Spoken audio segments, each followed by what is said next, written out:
The scent of pine and frost filled my lungs as I hurried through the gathering dusk. Winter was settling over the northern territories earlier this year, a cruel blanket that promised to smother the weak. Perhaps that's why they were all gathered tonight, to determine who among us would survive the coming cold. I kept my head down as I approached the great hall, my pale blonde hair tucked hastily beneath a simple hood. The choosing ceremony was mandatory for all unmated Omegas, but I'd learned long ago that being noticed was dangerous. 17 seasons had taught me that invisibility was my only shield in a world where my kind was seen as either a prize or a burden. The wooden doors loomed ahead, carved with ancient symbols of pack law and hierarchy. Alpha, Beta, Omega, the eternal triangle that governed our lives since birth. My grandmother's voice echoed in my memory as my fingers brushed against the small silver pendant hidden beneath my cloak. "Your heart is not a weakness, Alara," she'd whispered the night before they took her away. "When the world shows you its teeth, show it your soul instead." The pendant was warm against my skin, despite the biting cold. It was the last piece of her I had. A crescent moon cradling a single star, symbols of balance in a world that had forgotten what that meant. "Move aside, Omega," a gruff voice commanded, and I pressed myself against the rough stone wall as a group of betas strode past, their faces tight with anticipation. Tonight, many would rise or fall in status.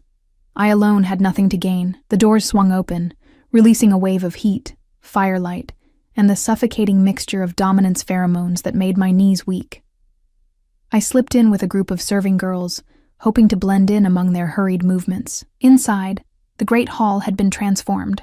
Long tables lined the perimeter, laden with winter feast offerings, roasted meats, preserved fruits, and flagons of spiced wine. The center remained empty, a stage for tonight's ceremony. At the far end, elevated above all others, sat the High Council's table. 5 weathered alphas, each representing a territory, occupied ornate chairs of antler and bone. But it was the 6th chair, larger, more intricate, and positioned at the center, that drew every eye in the room. It remained empty, but everyone knew who it belonged to. King Roran, Alpha of Alphas, the man who had united the warring pack 7 years ago through blood and strategy, the sovereign who had never taken a mate despite tradition demanding it. I found a shadowed corner near a pillar carved with hunting scenes and pressed my back against the cool stone. From here, I could observe without being observed, a skill I'd perfected since my parents died in the territory wars. Being orphaned in a society that valued bloodlines had taught me harsh lessons in survival. "Alara," a familiar voice made me jump. Mira appeared at my side, her dark eyes wide with worry. Though a beta, she'd been the closest thing to a friend I'd allowed myself since being taken in by the Eastern Pack as a child of charity. "You're late. The ceremony is about to begin." "Why didn't you wear the dress I left for you?" I glanced down at my simple gray garments. "I'm not here to be chosen, Mira. I'm here because absence would mean punishment." Her expression softened with pity I couldn't bear to see. "The king is selecting potential mates tonight. Every unmated female has a chance." A bitter laugh escaped me before I could stop it. A chance at what? Being the broodmare for a man who's executed rivals with his bare hands? Besides, I lowered my voice, we both know no alpha would choose an omega with no pack status, no family connections, and I stopped myself from mentioning my greatest shame. Mira squeezed my arm. "Your condition doesn't make you less worthy." My condition. The illness that had nearly killed me as a child and left me with weakened lungs.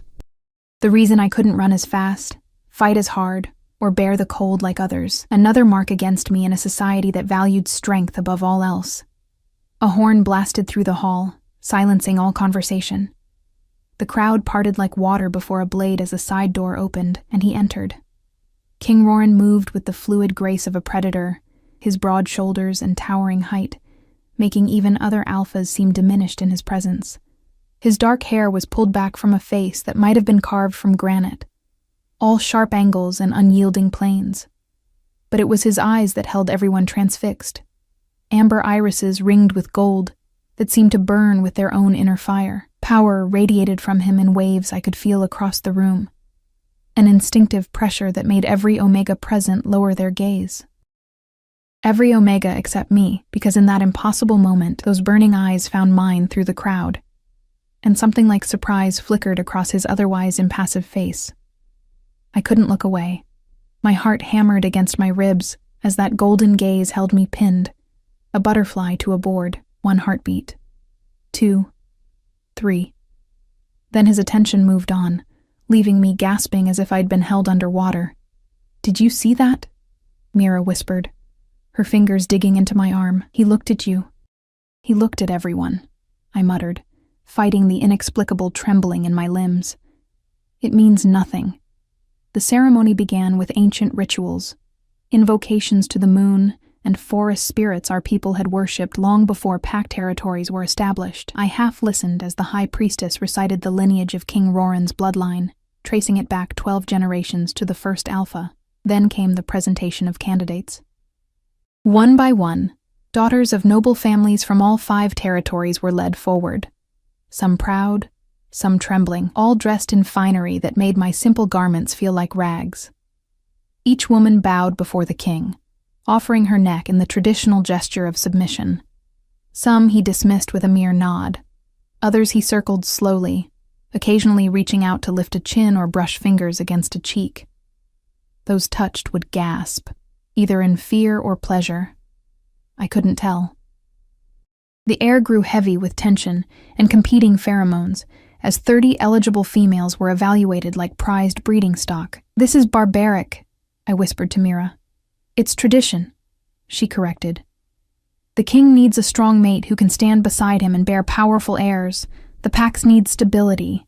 I was about to respond when a commotion near the entrance drew everyone's attention. The crowd parted again, this time for a delegation I didn't recognize. Their clothing was different, darker, more practical, adorned with unfamiliar symbols. The whispers spread quickly. "Northlanders. The Frost Wolves. What are they doing here?"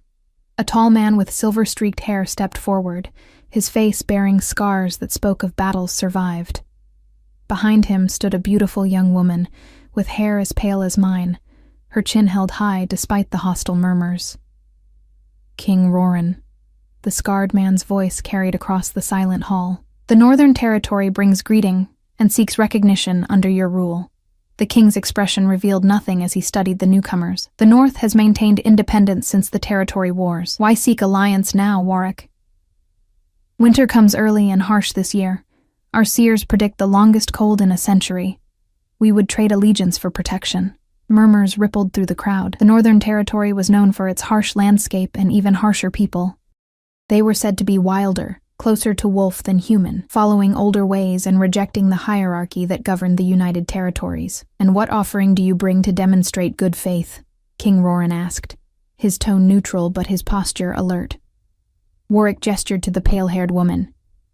"My daughter, Linnea, firstborn of my blood and heir to Northern traditions. She would join your court and learn your ways." The king's eyes narrowed. "As hostage or bride, as ambassador," Warwick replied smoothly. "Though if she pleases you in other ways, we would consider it an honor." I felt sick watching the young woman being offered like a trade good, though her expression remained proud. Something about her called to me, perhaps the similar coloring or the way she stood apart as I always had. The council members leaned close to the king, whispering urgent counsel. I could guess their advice. The Northern Territory would be valuable, its fighters legendary, its resources untapped, but could they be trusted? King Roran raised a hand for silence, then spoke. "We will consider your proposal, Warwick of the North. Until then, you and your daughter will be guests of the court." His eyes flicked to his guards. "See them accommodated accordingly." The tension in the room shifted, but didn't dissipate. The choosing ceremony continued, yet it felt hollow now, overshadowed by the political maneuvering I'd just witnessed. "The council won't be happy," Mira murmured.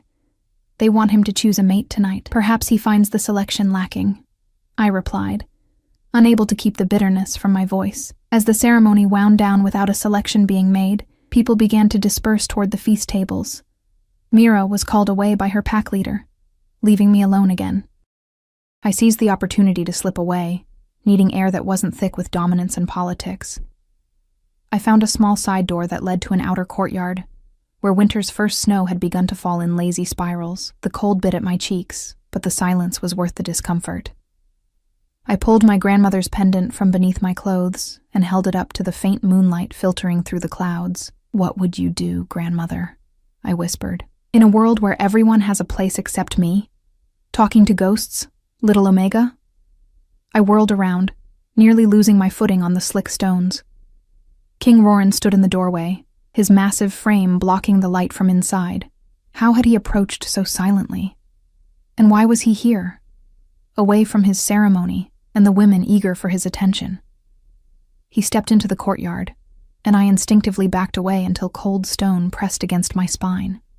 Up close, he was even more intimidating. Raw power contained within a form that made mine seem fragile by comparison. "Your Majesty," I managed, lowering my eyes and cursing my racing heart. "Forgive me. I didn't mean to abandon the ceremony, yet you did." His voice was deep, resonant, with an edge that raised the hair on my arms. "Look at me." It wasn't a request. It was an alpha command, one that my Omega biology was programmed to obey. Reluctantly, I raised my eyes to his. Something shifted in those amber depths when our gazes met. A recognition, a question, or perhaps a challenge. His nostrils flared slightly as he caught my scent, and his eyes widened almost imperceptibly.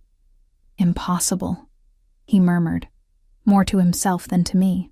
Before I could ask what he meant, he reached out, one large hand moving toward my face. I flinched back instinctively, a reaction born from years of learning that touch rarely brought comfort. His hand froze in midair, and something like hurt flashed across his features before his expression hardened again. "You fear me." It wasn't a question. "Everyone fears you, Your Majesty," I answered truthfully. "That's how you've kept the peace." A sound escaped him, not quite a laugh, but something darker. "Peace built on fear is no peace at all.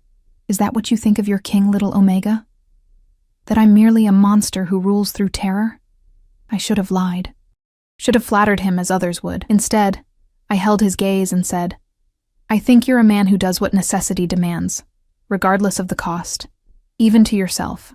The snow fell between us, melting as it touched his skin, but gathering on my eyelashes and hair. For a long moment, he simply stared at me, as though seeing something no one else had before. "What is your name?" he finally asked. "Ilara. Ilara of the Eastern Territory." "No family name?" I swallowed. "None that matters anymore." His eyes flicked to the pendant still clutched in my hand. "And that symbol? What does it mean to you?" I closed my fingers around the silver crescent. "It means that even in darkness, there's always light to be found, if you're brave enough to look for it." Something passed across his face then. A softening, a recognition, gone so quickly I might have imagined it. He stepped closer, and this time I held my ground despite every instinct screaming to retreat. "Tomorrow," he said, his voice low and commanding, "you will attend me in the private council chambers at midday." My heart stuttered. "Me? But why?" "Do not question your king, Ilara of the East." His tone brooked no argument. "Tomorrow at midday. Come alone." With that, he turned and strode back toward the great hall, leaving me trembling in the falling snow, wondering what I had done to draw the attention of the most dangerous man in all 5 territories, and what price I would pay for it. Sleep eluded me that night. I tossed on my thin mattress in the servants' quarters, replaying the encounter with King Roran in my mind, his eyes haunting me, the way they had changed when he looked at me, from predatory assessment to something I couldn't name. And that word he'd whispered, impossible. What had he seen in me that prompted such a reaction? What could possibly be impossible about an orphaned Omega with no status or power? By morning, dark circles shadowed my eyes, and dread had settled in my stomach like a stone. I moved through my morning chores mechanically, fetching water, helping in the kitchens, trying to ignore the whispers that followed me. That's her. The Omega the king spoke to. What could he possibly want with her? Mira found me near mid-morning, her face tight with concern. "Everyone's talking about it," she said, pulling me into an alcove away from curious ears. "What happened last night?" "Nothing," I insisted. "He saw me leaving and asked my name." She studied me with narrowed eyes. The king doesn't just ask names of random omegas, Ilara, especially not when he's in the middle of choosing a mate. Well, he did. And now he wants me to meet him at midday, and I have no idea why. The words tumbled out before I could stop them. Mira's eyes widened. He summoned you? Privately? She grabbed my shoulders. This could be your chance. I shook her off. Chance for what? To be used and discarded? Or worse? To be punished for some offense I don't even understand? Or to rise higher than any omega in history? She countered. To be seen. Valued. I've never wanted to be seen, I reminded her. Being invisible has kept me alive. Her expression softened. Maybe it's time to stop merely surviving and start living. She reached into the pocket of her apron and pulled out a small glass vial. Here. It's lavender oil. For calming. Put a drop behind your ears before you go. I accepted the vial with trembling fingers. I'm afraid, Mira. She squeezed my hand. Fear is just the shadow cast by opportunity. Walk toward the light. My grandmother had said something similar once. I wondered if she would approve of the path unfolding before me, or if she would urge me to run as far and as fast as my weak lungs would allow. Midday approached too quickly. I'd bathed in cold water, scrubbing my skin until it was pink. I wore my cleanest dress, a simple blue garment that had once been fine but was now faded from washing. I couldn't bear to leave my grandmother's pendant behind, so I tucked it safely beneath my collar. Its familiar weight against my skin the only comfort I had. The royal wing of the keep was forbidden to most, but the guards had clearly been instructed to expect me. They eyed me with a mixture of curiosity and disdain as they escorted me through corridors adorned with tapestries depicting the unification of the territories. Images of battle and submission, woven in rich threads that contrasted sharply with the violence they portrayed. We stopped before a heavy oak door reinforced with iron bands. One guard knocked twice, then opened it without waiting for a response. The Omega, Your Majesty, he announced, then gestured for me to enter. Heart in my throat, I stepped into a chamber that was unexpectedly intimate. A fire crackled in a large stone hearth, casting dancing shadows across walls lined with maps and books. A massive desk occupied one end, covered in scrolls and correspondence sealed with various territorial emblems. At the center stood a round table of polished wood, where King Roran sat studying documents. He didn't look up immediately.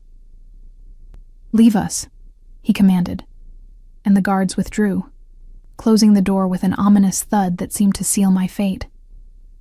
Only then did those amber eyes lift to find mine. Today, he wore simpler clothing than the ceremonial garb of the previous night, a black tunic that emphasized the breadth of his shoulders, dark breeches and boots. No crown adorned his head, but he needed no symbol of office to command the room.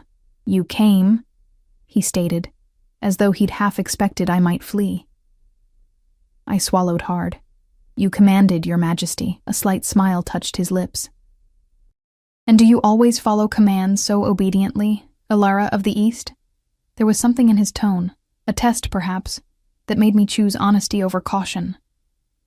Only when disobedience seems likely to result in worse consequences. He laughed then, a deep, genuine sound that transformed his face, softening the hard angles and making him appear younger, almost approachable, pragmatic. I value that in my advisors. I'm no advisor, I said quickly. I'm just an Omega, he finished for me. Yes, so your scent tells me. And yet... He rose from his chair with fluid grace and circled the table, approaching me with measured steps. And yet there is something else, something I've never encountered. Each step he took closer sent my pulse racing faster. He moved like the predator he was. All contained power and deadly intent, when only a foot of space remained between us. He stopped, and I caught his scent. Pine and smoke and something wild, uniquely his. My body responded unbidden, a flush of warmth spreading through me that had nothing to do with fear. Your scent, he said softly, leaning closer. It's different. Changed. As though... Before I could react, his hand shot out, fingers wrapping around my upper arm in a grip firm enough to hold but gentle enough not to bruise. The contact sent a jolt through me unlike anything I'd experienced. Heat and electricity racing from the point where his skin touched mine. spreading outward until my entire body hummed with it. King Roran inhaled sharply, his eyes widening as they met mine. Whatever he felt it too. Impossible, he whispered again. But this time I understood it wasn't disgust or dismissal, it was wonder. What's happening? I managed to ask, my voice barely audible. He released me abruptly and stepped back, his expression closing off. When did you first present as Omega? The question was so unexpected it took me a moment to find my answer. Late. I was 15. The healers said my childhood illness delayed it. And your heats? How frequent? Heat rushed to my cheeks at such a personal inquiry. Irregular. Mild. Again, because of my health. He turned away suddenly, pacing to the window. Sunlight caught in his dark hair, revealing threads of deep auburn I hadn't noticed before. You've been told you're weak, he stated, his back to me. Because of your lungs. Because your body doesn't conform to what's expected of an Omega. It wasn't a question, but I answered anyway. Yes, they're wrong. He turned back to me, his gaze intense. You're not weak, Alara. You're rare. I didn't understand. Rare? He gestured to a chair near the fire. Sit. This will take some explanation. Cautiously, I perched on the edge of the seat. He remained standing, as though too restless to be confined. What do you know of the old ways? Before the modern pack structure, I thought of my grandmother's stories. Only fragments, that we were closer to our wolf nature, that the hierarchy was different. He nodded. The terms alpha, beta, omega, they're relatively new constructs, only a few centuries old. Before that, our people had different designations, different gifts. He paused, studying my face. In the old tales, there were those called Luna-blessed. Healers, mediators, seers. They could calm the most aggressive alpha, ease pain with a touch, see paths others couldn't.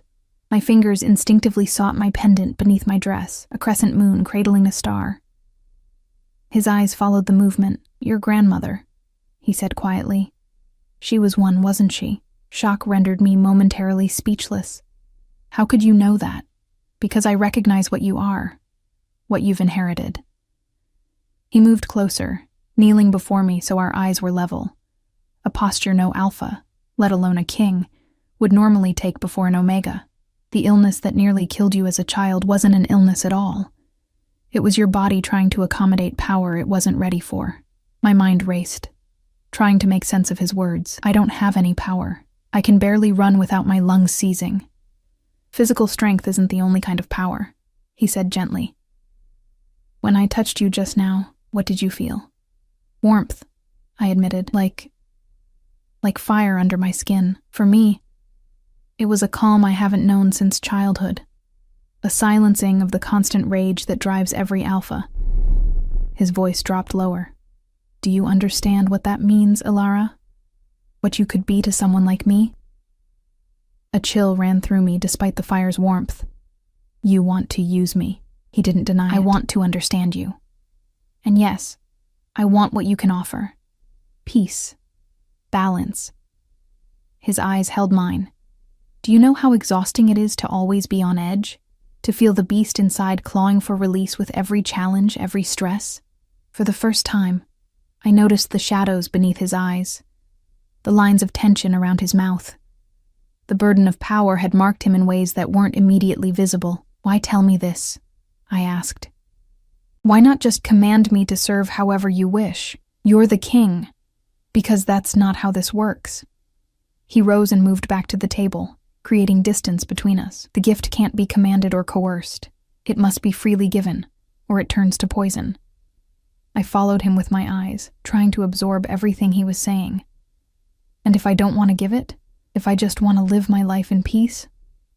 A shadow passed over his face. Then you walk out that door, and I never summon you again. He paused.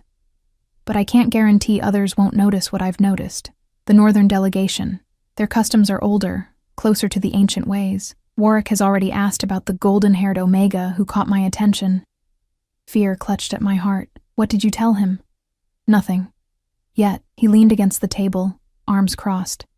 But he'll keep asking, and eventually, he'll discover what you are on his own.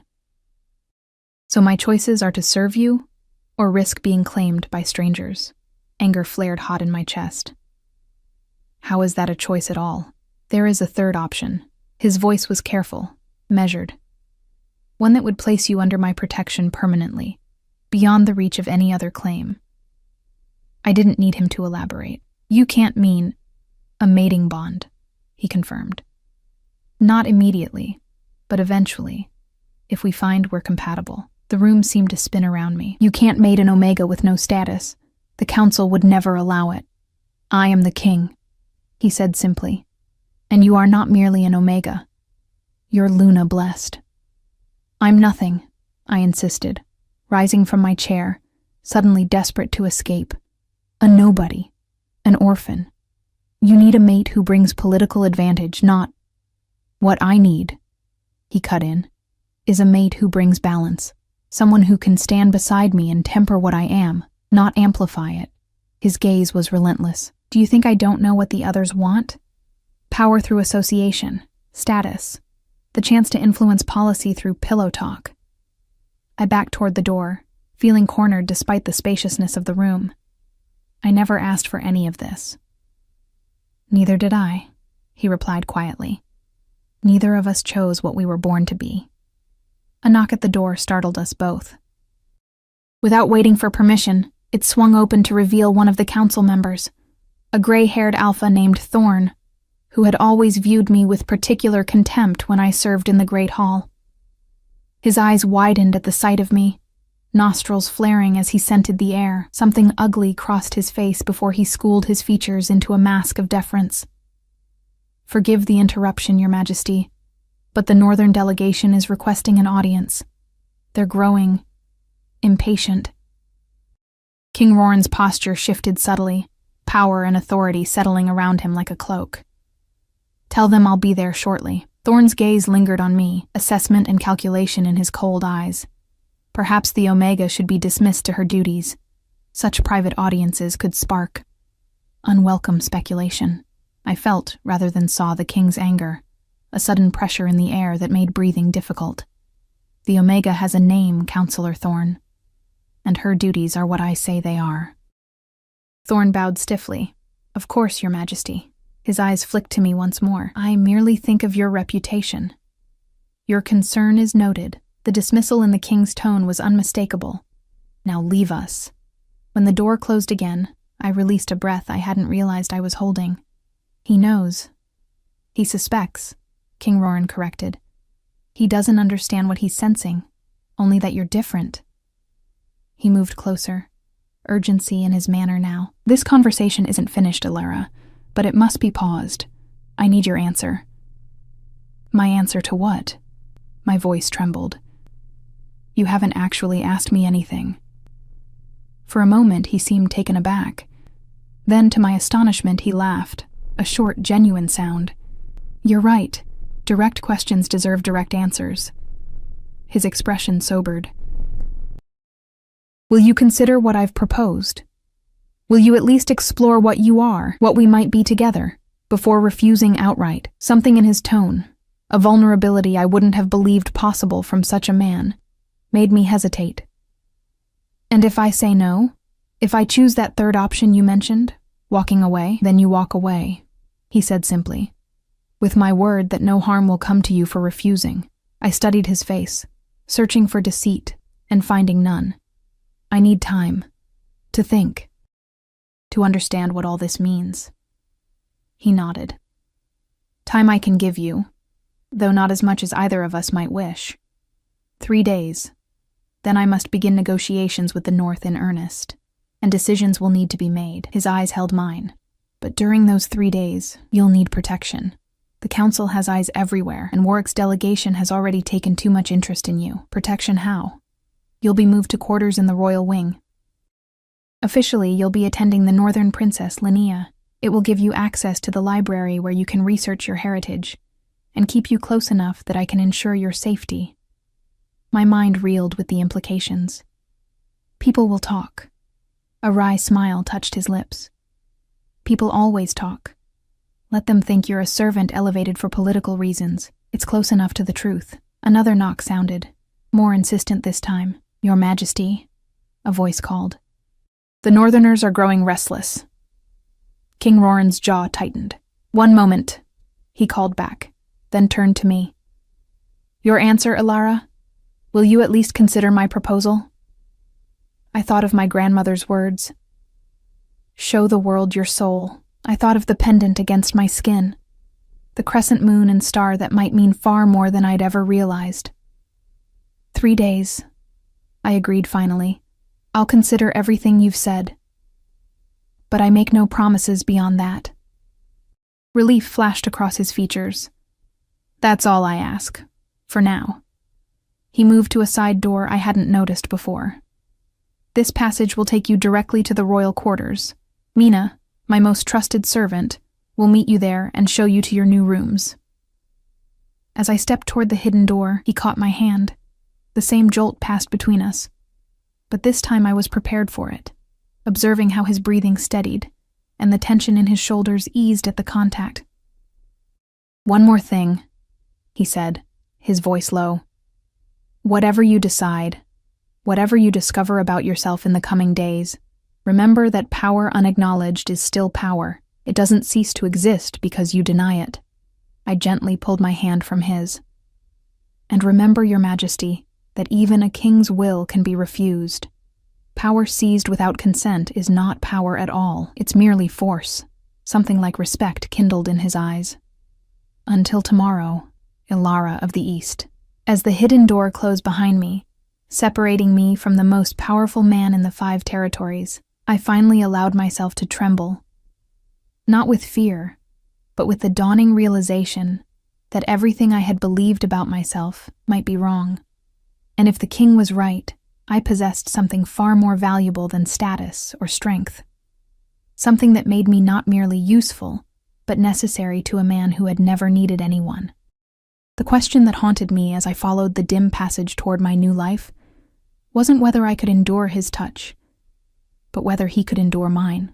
The royal quarters were unlike anything I'd ever experienced. My new chamber, though small compared to others in this wing, was still 3 times the size of my former sleeping space.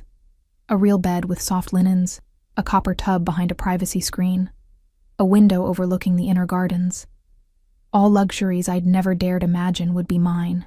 Mina, the king's servant, was a stern-faced beta woman with silver-streaked hair and efficient movements. She provided fresh clothing, explained my supposed duties attending Princess Linnea, and left me with a warning that felt more like a threat. His Majesty has never shown such interest in an Omega before. Whatever he sees in you, girl, remember your place. Kings may play with commoners, but they marry for advantage. Her words should have stung, but after my conversation with King Roran, they struck me as profoundly misinformed. Still, I kept my expression neutral and thanked her for her guidance. Left alone, I sank onto the bed, running my fingers over the fine woolen blanket. My mind struggled to process everything that had happened in the past day. Luna blessed. The old ways. A mating bond with a king. It seemed more fantasy than reality. Yet the intensity in Roran's eyes when he'd spoken of what I might be to him had been undeniably genuine. A soft knock interrupted my thoughts. I opened the door to find Princess Linnea, the northerner with hair as pale as mine, standing in the corridor. Up close, I could see her eyes were a startling shade of violet. Another trait we shared, though mine tended more toward lavender. So you're the one they're all whispering about, she said without preamble. Her accent was different, harsher, with rolling consonants that marked her as foreign. The Omega who caught the Wolf King's eye. I bowed my head respectfully. Princess Linnea, I've been assigned to attend you during your stay. A smile curved her lips. Have you now? How convenient. She glanced past me into the chamber. May I enter? These walls have ears, and what I wish to discuss is not for them. Nervously, I stepped aside. She moved with a fluid grace I envied, settling into the room's single chair as though it were a throne. We're kin, you and I, she said abruptly, those violet eyes assessing me. Not by blood, perhaps, but by nature. You feel it, don't you? My heart stuttered. I don't know what you mean. Her laugh was like ice cracking. Of course you do. The moment I entered that hall last night, I sensed you. Like recognizes like, even when we don't understand what we're recognizing. She leaned forward. In the north, we remember the old ways. We haven't forgotten what the Luna Blessed are. I sank onto the edge of the bed, legs suddenly weak. The king said something similar, did he? Her eyebrows rose. Interesting. Most Southerners have forgotten or deliberately erased such knowledge. She studied me intently. But you don't know what you are, do you? You've been raised to believe yourself weak, when in truth you're anything but.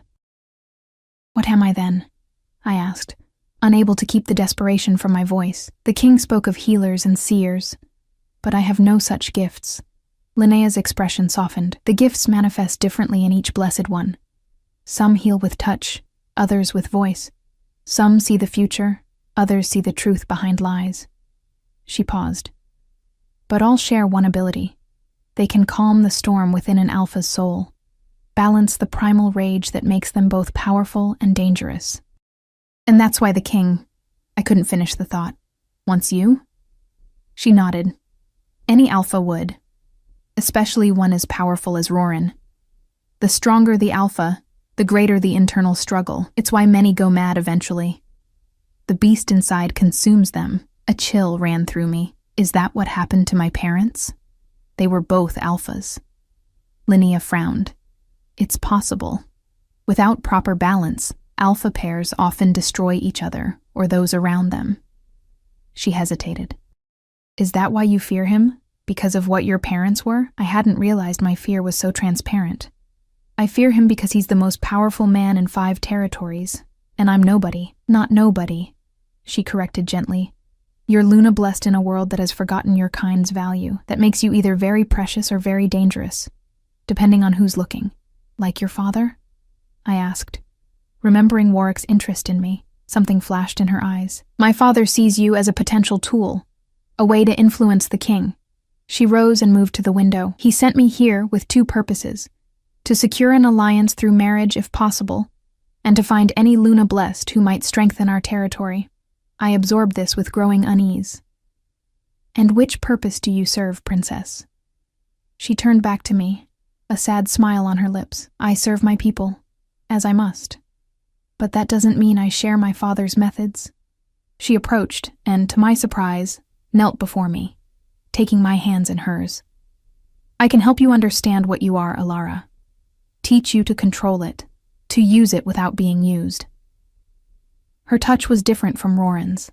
No electric jolt, no fire under my skin, but a gentle resonance, like plucking 2 strings tuned to the same note. Why would you help me? I whispered. Because I'm tired of seeing my kind treated as commodities. She squeezed my hands. Because I believe the old ways offered balance that the current hierarchy lacks.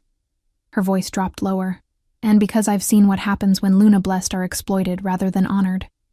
Before I could question her further, another knock sounded at the door. Linnea rose smoothly and resumed her royal bearing as I answered it. A royal guard stood at attention. His Majesty requests the Omega's presence in the library. Linnea gave me a meaningful look. Remember, cousin, knowledge is power. Seek it before you make any decision. I followed the guard through the winding corridors of the royal wing, acutely aware of the curious glances from other servants and courtiers we passed. News of my elevation had clearly spread quickly. The library was a magnificent chamber, 2 stories tall, with shelves reaching to the ceiling, and narrow ladders providing access to the highest tomes. Sunlight streamed through tall windows, illuminating dust motes that danced in the air like tiny stars. King Roran stood at a massive oak table, covered with ancient-looking scrolls and leather-bound volumes. He'd removed his formal tunic, wearing only a simple linen shirt that revealed the powerful lines of his shoulders and arms. He looked younger somehow, more approachable, until he raised his head, and those amber eyes found mine. Alara, he acknowledged, his deep voice sending an involuntary shiver through me. Come see what I found. I approached cautiously, maintaining a careful distance. You've been researching the Luna Blessed? These texts haven't been consulted in generations, he said, gesturing to the array of materials. Many are in old languages, but I've found translations for some. He indicated a particular scroll. This one describes the first recorded mating between an alpha king and a Luna-blessed woman. It says their union brought a century of peace to warring territories. I studied the faded script, recognizing symbols similar to those on my grandmother's pendant. Is that why you want me? To secure your legacy as a peacemaker? His expression hardened slightly. I want you because when you touch me, the rage that has been my constant companion since childhood recedes. Because in your presence, I can think clearly without the beast inside howling for dominance. He paused, his gaze intense. Is that political enough for you? Heat rushed to my cheeks. Forgive me. I didn't mean... You did, he interrupted, but without anger. And you're right to question. A king's motives are rarely simple. He moved around the table, narrowing the distance between us. But understand this, Alara. I've spent 7 years uniting these territories through blood and fire. I've executed rivals, forced submissions, and made choices that haunt my dreams, all to end centuries of territorial wars that were destroying our kind. The pain in his voice was raw, genuine. And now? Now I seek a different kind of strength, the kind that builds rather than destroys. His hand lifted toward my face but stopped short of touching me. The kind you possess. I steeled myself and closed the distance, allowing his fingers to brush my cheek. The now familiar jolt passed between us, and I watched in fascination as his pupils dilated, then contracted, the tension in his jaw easing visibly. What does it feel like? I asked softly. When I touch you? His voice roughened, like surfacing after being underwater too long, like the first breath of clear air after smoke. His fingers traced the line of my jaw, sending warmth cascading through me. What does it feel like for you? Warmth, I admitted. And something else. A connection I can't explain. A shadow of something, hunger, need, or perhaps simple recognition, crossed his face. That's the beginning of what could be between us. A bond deeper than the conventional mating. I stepped back, breaking the contact. Princess Linnea visited me. She says in the north, they remember the old ways. His expression darkened. Did she now? And what else did the princess share? That my kind are either precious or dangerous, depending on who's looking. I met his gaze steadily. Which am I to you, your majesty? Both, he answered without hesitation. As I am to you. The honesty of his response surprised me. She offered to teach me about my abilities, to help me understand what I am. And you trust her? A stranger from a territory that has opposed unity for 7 years? I thought of the resonance I'd felt when Linnea touched me. I don't know who to trust. My entire understanding of myself has been upended in a day. King Roran's expression softened. Then trust yourself, Alara. Your instincts. What do they tell you? I closed my eyes, listening to the quiet voice within that had kept me alive all these years. That knowledge is power, that I should learn everything I can before making any decision. When I opened my eyes, he was smiling, a genuine expression that transformed his stern features. Then that's what you shall do. Learn from Linnea if you wish, but verify everything she tells you. He gestured to the books. These resources are at your disposal, as am I, when my duties permit. His consideration was unexpected and oddly touching. Thank you. A comfortable silence fell between us, broken only by the distant calls of birds from the gardens outside. For a moment, he wasn't a king, and I wasn't an Omega. We were simply two people seeking understanding in a world that had taught us both to be something other than what we were. The illusion shattered when the library door burst open and Counselor Thorne entered, accompanied by 2 other council members. Their faces registered shock at finding us alone together. Your Majesty, Thorne said stiffly, we've been searching for you. The northern delegation grows increasingly insistent about formalizing an alliance, and I grow increasingly irritated by interruptions. King Roran replied, his voice suddenly cold. The beast he'd spoken of seemed to lurk just beneath the surface, and I instinctively moved closer to him, my fingers brushing his arm. The effect was immediate. His breathing steadied, the dangerous edge in his posture softening slightly.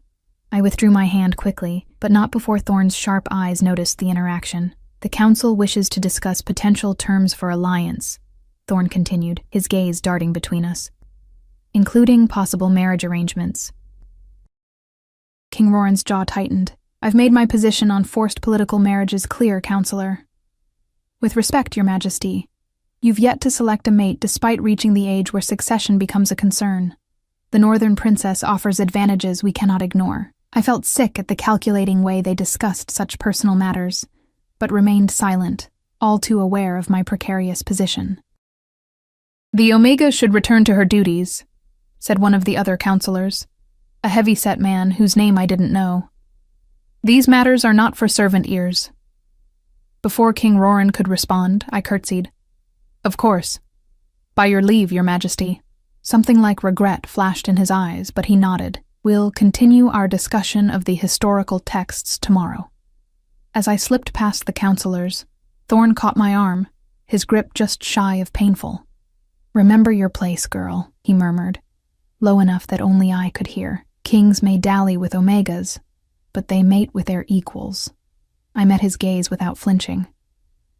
And who are the king's equals, Counselor?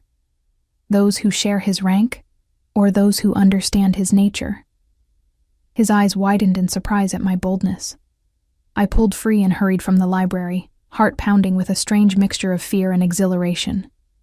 In the span of a day, I had gone from invisible to the center of dangerous attention.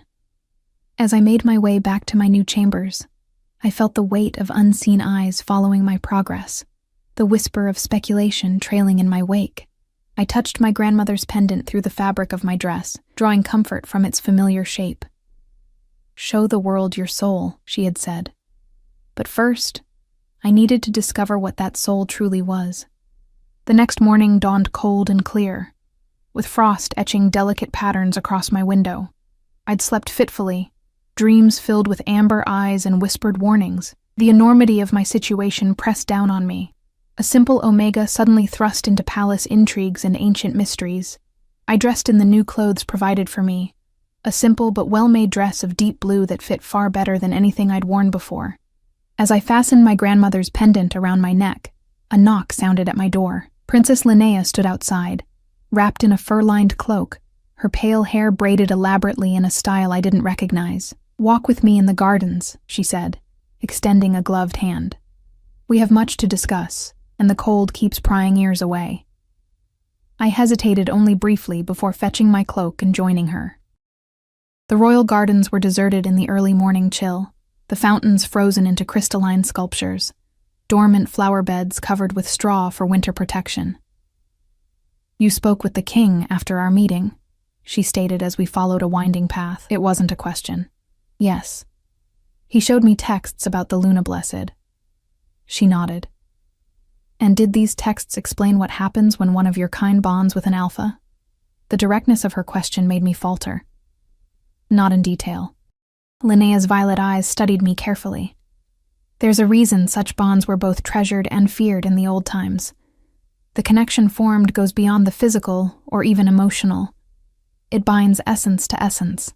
Meaning what, exactly? She stopped beside a frozen pond, her breath clouding in the cold air. Meaning that while you gain influence over his primal nature, he gains access to your spiritual gifts. Your strengths become his, and his weaknesses become your burden to bear. A chill that had nothing to do with the winter air ran through me. I would take on his rage? His beast, as he calls it? Not exactly. You would balance it, transform it. She traced a pattern in the frost on a stone bench. But such a bond can't be broken once formed. Not without destroying both participants. It's a lifetime commitment in the truest sense. I thought of the electric connection I'd felt at Roran's touch. Had that been the beginning of such a bond? The idea was both terrifying and oddly compelling. In the north, Linnea continued, we still honor the Luna Blessed. They serve as advisors, healers, mediators between packs. Her expression grew troubled, but my father sees them, us, as tools for power. It's why he brought me here. Us? I caught the slip immediately. You're Luna Blessed too. A sad smile touched her lips. Another secret thorn in the council would kill to discover. Yes, though my gifts manifest differently from yours, I see things others cannot, glimpses of possible futures, truths hidden beneath lies. That's why you recognized me, I realized. You saw what I was. She nodded. And I saw the path forming between you and the Wolf King. A path that could change all 5 territories for better or worse. You speak in riddles, princess, because the future itself is a riddle, cousin. She took my hands in hers. But know this. You have a choice before you that few are given. You can embrace what you are and forge a bond that might bring true peace to these lands. Or you can flee and live a half-life, always hiding your nature. My throat tightened. What would you choose? Something like regret flickered in her eyes. I made my choice long ago, when I agreed to serve my father's ambitions to protect others like us in the north. She squeezed my hands. But your path is not mine. You must decide what your heart can bear. As we continued our walk, Linnea taught me exercises to focus what she called my inner light, the source of the calming influence I seemed to have on alphas, simple breathing techniques and visualizations that made me more aware of the energy flowing through me. Practice these, she instructed. The more conscious control you have, the less likely you are to be overwhelmed by an alpha's emotions during bonding. We were so absorbed in our discussion that we didn't notice the approach of others until it was too late to avoid them. Councillor Thorne and Warwick of the North rounded a hedge, deep in conversation that halted abruptly at the sight of us. Warwick's gaze sharpened with interest as it fell on me. He was a large man, battle-scarred and imposing, with eyes the same unusual violet as his daughter's. So this is the Omega who's caught everyone's attention. I bowed my head respectfully, feeling suddenly exposed. Lord Warwick. He circled me slowly, his nostrils flaring as he caught my scent. Unusual, he murmured. Very unusual indeed. His eyes flicked to Linnea. You sense it too, daughter? She's serving as my attendant, father, Linnea replied smoothly. We were just becoming acquainted. Thorne's cold gaze settled on me. The king seems quite interested in her historical knowledge, though what an orphaned Omega could know of our traditions escapes me. Perhaps she knows more than she reveals, Warwick suggested, his tone making the words sound vaguely threatening. My people value such hidden qualities. Fear coiled in my stomach. It was clear Warwick recognized what I was, even if Thorne did not fully understand. The northern leader's interest was no less dangerous than the king's, perhaps more so. I should return to my duties, I said quietly, avoiding their eyes. With your permission, princess, Linnea nodded, a subtle warning in her gaze cautioning me to remain calm. We'll continue our discussion later.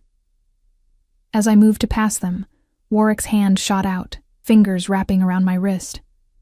Unlike Roran's touch, his brought no warmth, only a cold, assessing pressure. Your parents? He said abruptly. What were their names? My heart raced. Edmund and Lyra of the Eastern Territory, my lord. Recognition flashed in his eyes. Edmund's daughter. I should have seen it. He released my wrist. Your father was a formidable opponent in the territory wars, one of the few who ever bested me in combat. You fought my father? The revelation stunned me, and respected him, Warwick confirmed. His bloodline was strong, pure. It's interesting that his offspring would present as Omega rather than Alpha. The implication that I was somehow a disappointment to my lineage stung, but I kept my expression neutral. The paths our lives take are not always what others expect, my lord. Something in my response seemed to please him. Well said. Perhaps we'll speak again before negotiations conclude. I curtsied and hurried away, feeling their eyes on my back like physical pressure. When I rounded the corner into the palace, I nearly collided with King Roran, who steadied me with hands on my shoulders. You're trembling, he observed, his brow furrowing. What happened? Warwick, I managed. He knows what I am, and he knew my father. Roran's expression darkened. Come with me. He led me through quiet corridors to a small chamber I hadn't seen before, a private study with comfortable chairs before a crackling fire. When the door closed behind us, he turned to me with concern. Tell me everything. I recounted the encounter in the garden, including Linnea's earlier revelations about bonding. As I spoke, Roran paced, tension evident in every line of his body. Warwick wants to add you to his collection, he said when I finished. anger making his voice rough. He sees Luna Blessed as assets to be controlled, weapons to be wielded. And you don't? I challenged. He stopped pacing, his amber eyes meeting mine directly. I want a partner, Ilara, not a weapon. The sincerity in his voice made my heart flutter.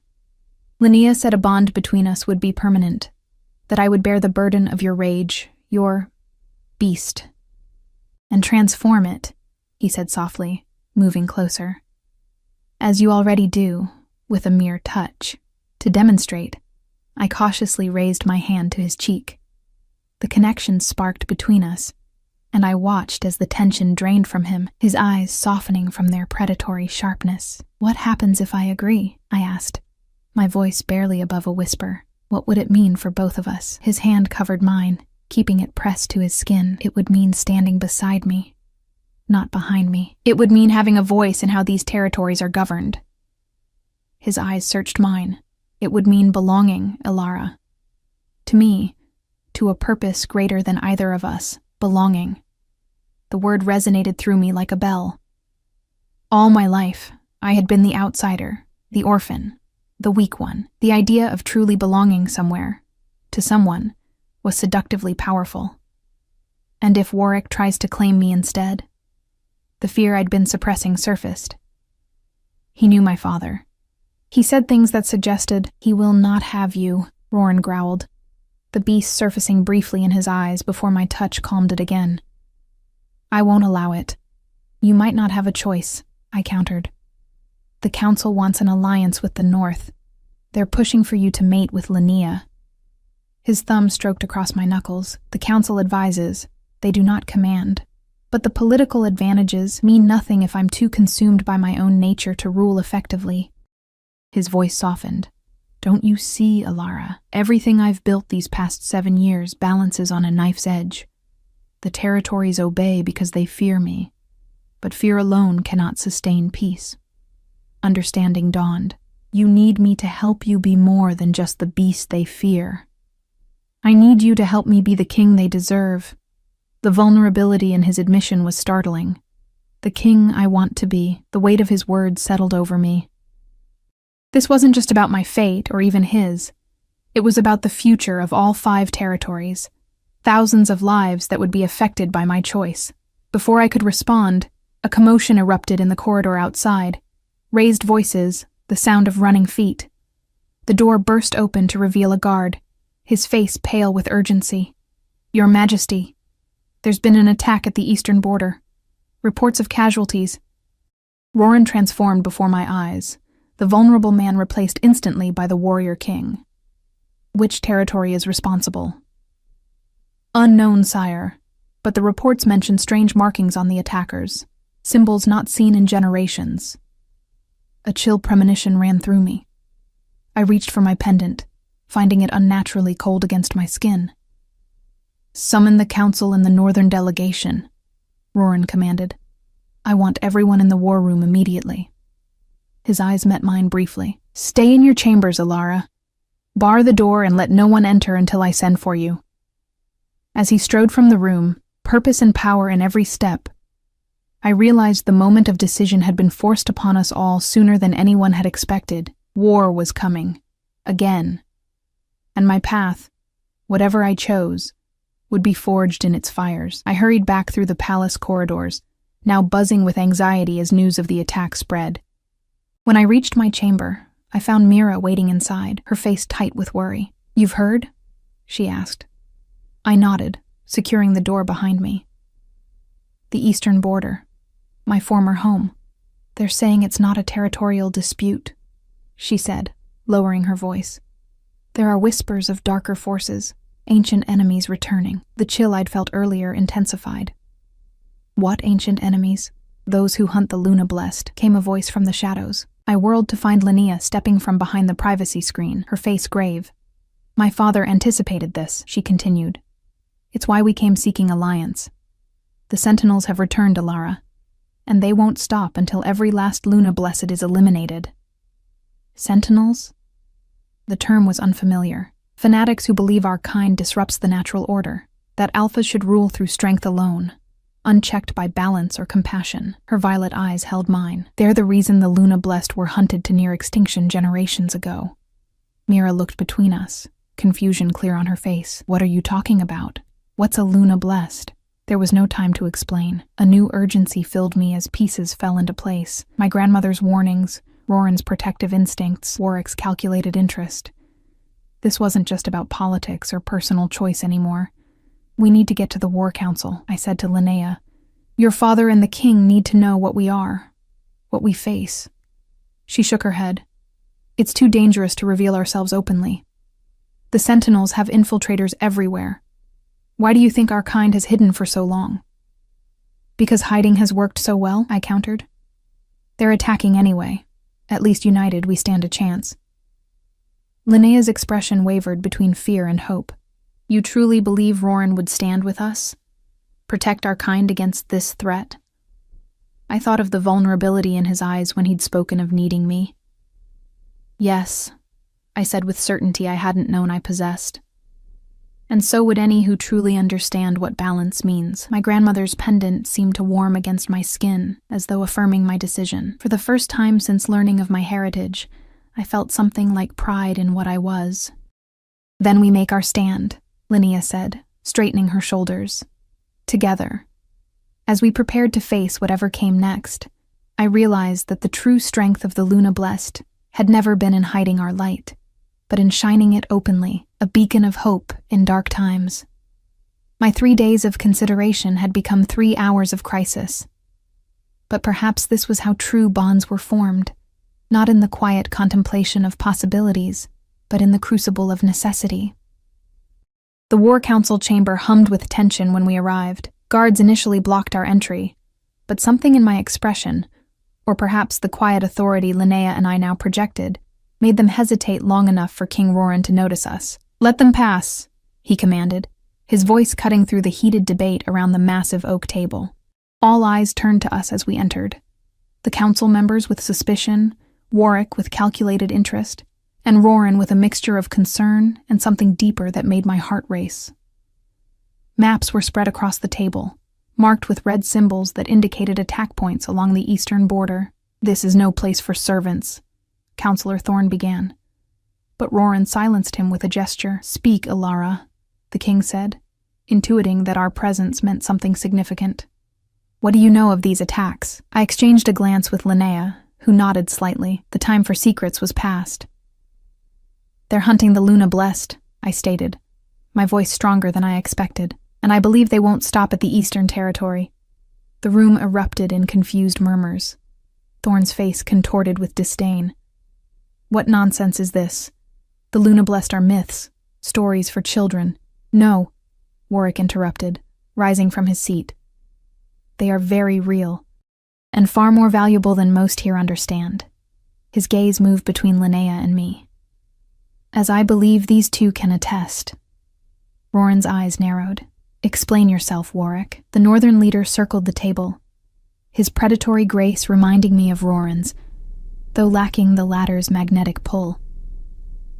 The North has always remembered the old ways.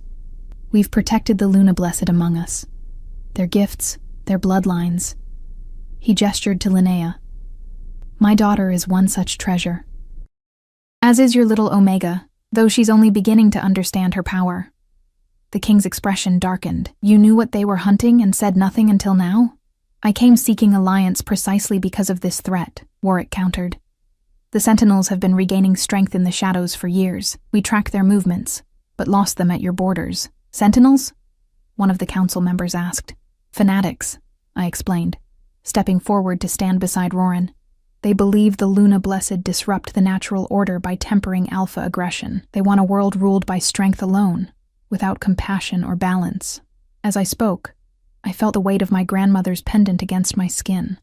Understanding flooded me. She had been hunted too, had perhaps fled to the Eastern Territory to escape. And you claim to be one of these Luna Blessed? Thorne asked, skepticism heavy in his tone. Instead of answering with words, I reached for Roran's hand. The connection sparked visibly between us. A subtle glow where our skin touched that made several council members gasp. More dramatically, The perpetual tension in Roran's powerful frame melted away, the predatory edge in his eyes softening without diminishing his authority. "This is the true power of the Luna Blessed," I said quietly. "Not dominance, but balance. Not weakness, but harmony." Linnea stepped forward, joining her hand with ours. "In the north, we call them spirit walkers. They bridge the gap between our human reason and wolf instinct. Without them, alphas eventually succumb to the beast within." Understanding dawned on several faces as they observed the change in their king, how he seemed simultaneously more relaxed, yet more focused, more human, yet no less powerful. "These sentinels," Roran said, his voice steady. "What do we know of their numbers, their strategies?"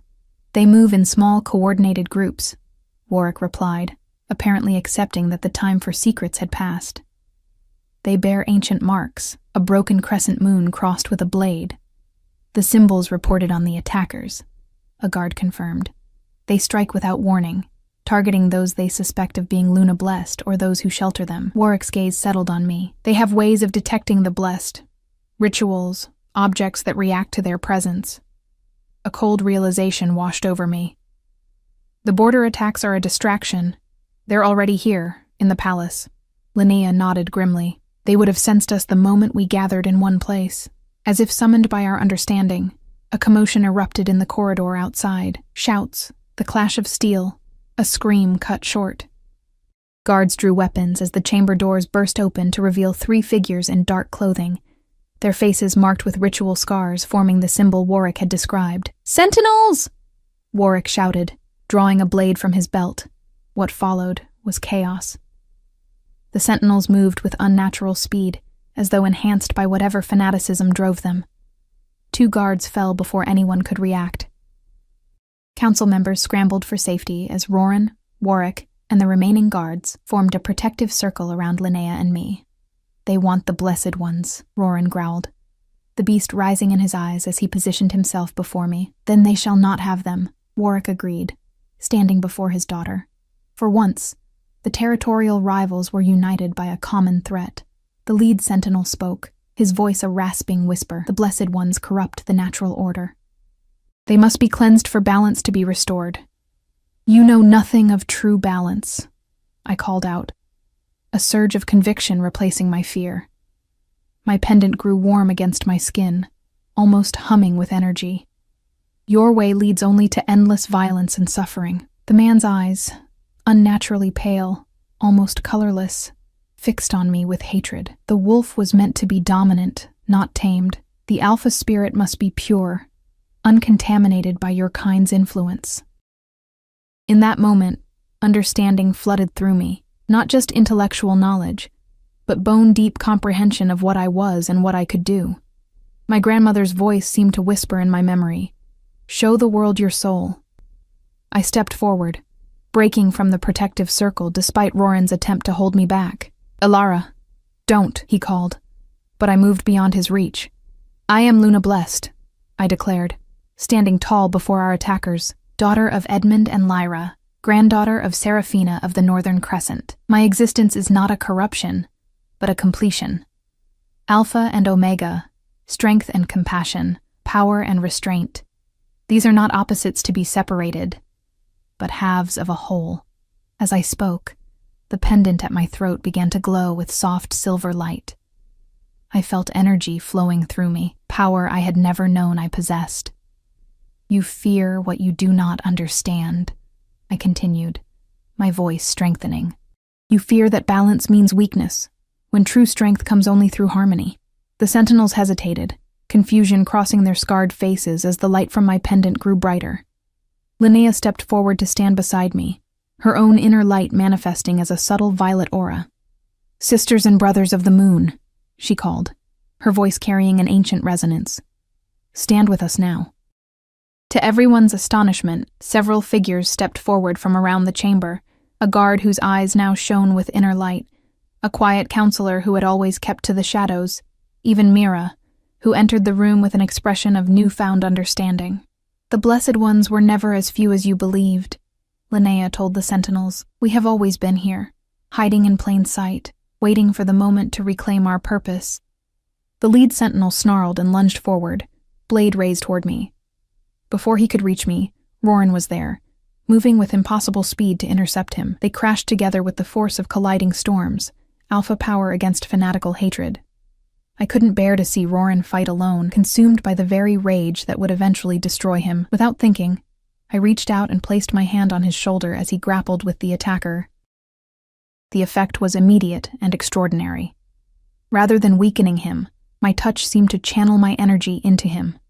His movements became more precise, his strength tempered with control.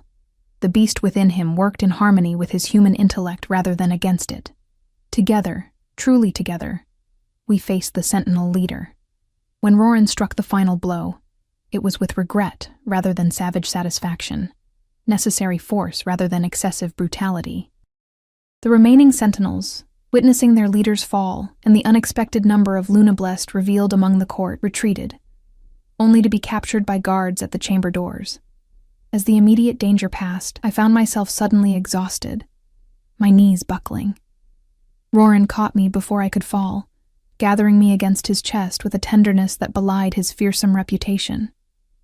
"What you did," he murmured, his amber eyes searching mine. "I've never felt such clarity, such wholeness." "That's what we are to each other," I whispered. "Not master and servant, not even alpha and omega, but two halves finding completion." Around us, the chamber had transformed from a war council to something more profound. Lunablest, who had hidden their nature for generations, now stood revealed, connecting with alphas who had never known the balance they offered. The wall between north and south seemed suddenly more permeable as Warwick regarded the scene with grudging respect. "It seems we have much to learn from each other," he admitted to Roran. "Perhaps an alliance based on mutual understanding rather than political advantage." Thorn and the other counselors watched with expressions ranging from wonder to unease as their worldview shifted before their eyes. Roran helped me to a chair, then addressed the assembled room with newfound authority, not the dominating presence of a feared alpha, but the balanced power of a true leader. "For too long, our kind has been divided, north from south, alpha from omega, strength from compassion. Today we face a choice: continue that division and fall to those who would destroy us, or embrace the balance that makes us whole." His eyes found mine, a question in their amber depths. I nodded slightly, knowing what he intended. "Starting today," he continued, "the Lunablest will no longer hide their nature. They will be honored for the balance they bring, protected as the treasures they are." He extended his hand to me. "And to cement this new beginning, I choose as my mate not for political advantage or ancient bloodlines, but for the completion she brings to me, and the wisdom she brings to our rule." Gasps and murmurs rippled through the chamber, but I heard them as if from a distance. The world had narrowed to Roran's extended hand and the future it offered, not as a possession or a tool, but as an equal partner in building something new. I rose on still shaky legs and placed my hand in his. "I accept," I said, loud enough for all to hear. "Not as an omega submitting to an alpha, but as Lunablest joining with her chosen mate to bring balance to both our natures and to our lands." The connection between us flared visibly. Silver light from my pendant, meeting the golden glow that seemed to emanate from him, twining together in the air between us. Several Lunablest in the room gasped in recognition of an ancient bonding rarely witnessed in modern times. "The true mating," Linnea whispered reverently, "the joining of souls as well as bodies." In that moment, I felt the last of my doubts fall away. The orphaned girl who had spent her life hiding, believing herself weak and unwanted, was gone. In her place stood a woman who understood her own power, not the power to dominate, but the far greater strength to transform and balance. Roran drew me closer, his forehead touching mine in an intimate gesture more powerful than any public display of possession could have been. "My queen," he murmured, for my ears alone. "My heart's completion." "My king," I answered, feeling the truth of it in my soul, my strength's purpose. In the days that followed, word spread throughout the 5 territories of the return of the Lunablest and the true mating of the Wolf King. The Sentinels' coordinated attacks faltered in the face of united opposition from north and south. The Those who had hidden their blessed nature for generations stepped forward to claim their rightful place as healers, mediators, and advisors. Our formal mating ceremony combined ancient traditions with new beginnings. I wore a crown of silver and moonstone that matched Roran's gold and amber, symbols of the balance we represented together. As night fell, and we stood alone at last on the balcony of what were now our shared chambers, Roran traced the line of my cheek with gentle fingers. "Are you happy, my queen?" he asked. Vulnerability still new enough in him to be precious. I covered his hand with mine, feeling the familiar spark of connection that would never fade. "I found my place in this world," I told him, thinking of how far I'd come from the frightened Omega hiding in the shadows of the choosing ceremony. "Not behind you, not beneath you, but beside you." His smile, so rare before our bonding, now freely given, warmed me more than any fire could, as it was always meant to be. Above us, the moon shone full and bright, casting silver light over the United Territories. My grandmother's pendant lay warm against my skin, its purpose fulfilled. I was no longer invisible, no longer merely enduring. I was seen. I was valued. I was home.